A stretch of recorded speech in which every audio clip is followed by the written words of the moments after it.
Hi, this is Tim of the 1916 Company. Welcome and thanks for logging on. If you love this watch, email me, Team Mosso at the1916company.com for purchase pricing and availability questions concerning this watch.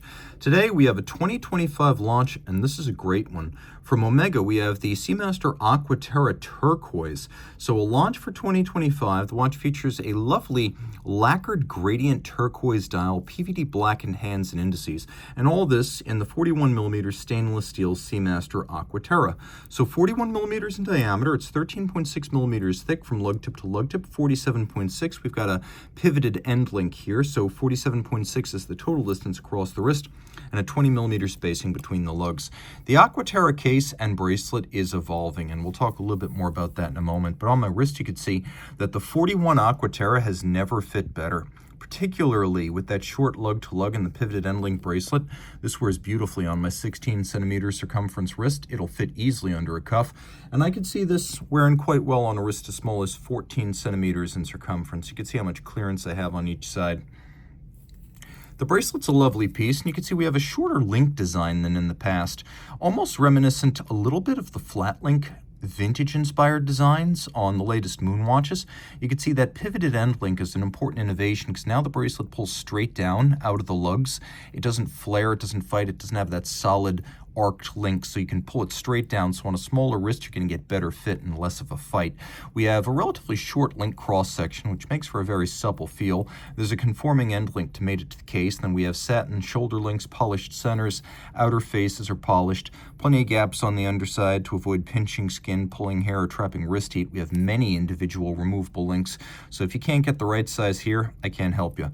We have a double folding clasp, and you can see it is a sequential close, so one side closes before the other. Also important to note is the use of ceramic spring-loaded pin snaps in here, so over time the steel cannot wear down that pin snap. The ceramic will not wear down. It will remain snappy. We also have a twin trigger release, so you have to press both triggers for this to open up. It can't pop open inadvertently, just like that. The Omega logo opens just so.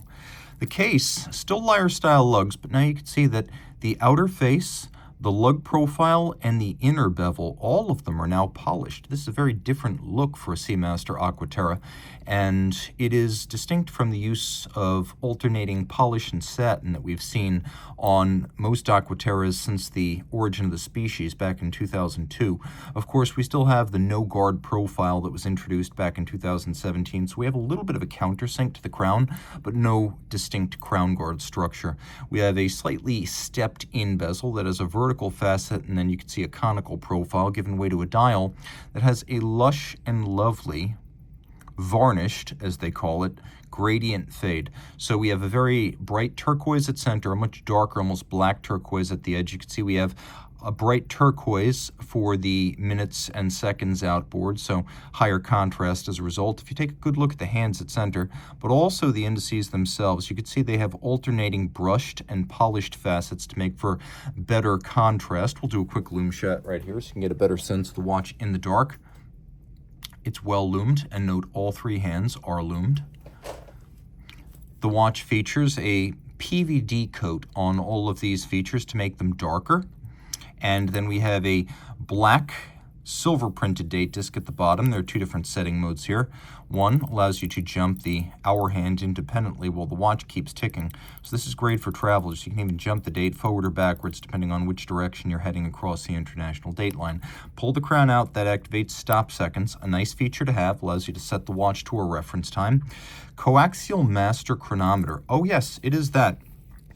On the back, we have caliber 8900, which is the master chronometer descendant of 2007's original 8500. 2 barrels, automatic winding, 60-hour power reserve, 25,200 vibrations per hour, 39 pivot jewels. We've got a full balance bridge and a free sprung balance for shock resistance. The free sprung balance also making for a very precise adjustment.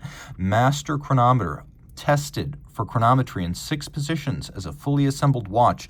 It meets the COSC, but then goes above that, as it involves chronometry fully assembled in 6 positions, not 5, water resistance, durability, anti-magnetic qualities, winding efficiency, and power reserve. It is a more complete test of the watch.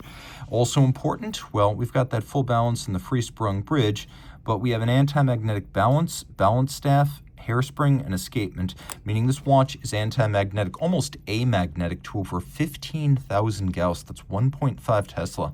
Short of an MRI, you'll never encounter anything more powerful than that. And it has the tri-level tangential friction coaxial escapement developed by George Daniels in 1974, elaborated over time, adopted by Omega in 1999, and evolved through the years. Improves chronometry, reduces friction and the need for maintenance, and also improves power reserve a little bit. A sliding friction is what you get with the Swiss lever. Tangential friction is what you get with the coaxial, so the friction is less. We have a combination of arabesque Côte de Genève, engine turning on the base plate, blackened and polished screws with a machined bevel. All this mechanically applied, but worthy and handsome. 150 meters water resistant with a screw down crown. Reach out to Team Mosso at the 1916company.com for purchase and pricing details.